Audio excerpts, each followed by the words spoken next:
What advice would you give at this stage for people going through the challenge? Especially at the start, there was the level of energy in my body really sort of, well, nearly drove me crazy. It was so much energy that I really didn't know where to go, how to do it, where to put it. So in the start, it looked really like the only way to deal with that was through having sex all day.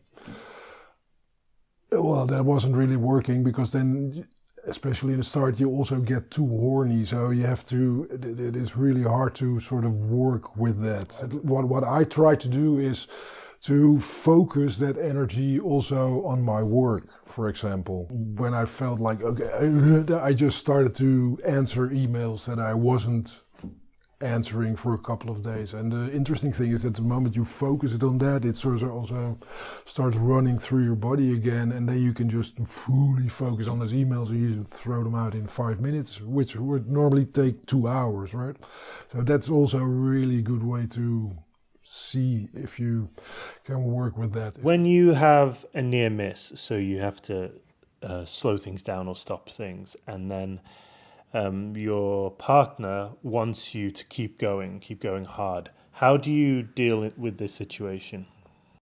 It takes two to tantra, right? So you need to, you need to cooperate. And if she is not willing to do that, it will be impossible to do so. So the moment you tell her like, hey, I need to stop right now, otherwise I will have a miss.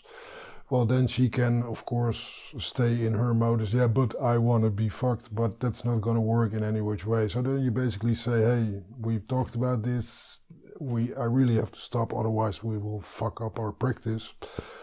And you don't compromise. Down, and even though she wants to get fucked harder, or, I don't care. I mean, that will just make her more horny, and what's wrong with that? And in the case that I do want to continue and fuck harder or deeper or faster, what really helps is to do a little prayer during the sex. Just start praying, and somehow that kind of it really works. Also, just keep breathing and relaxing the bodily base and my whole body, and definitely not going into any mental masturbation, not into any fantasies or images in my head, and just staying really present with the person I'm with.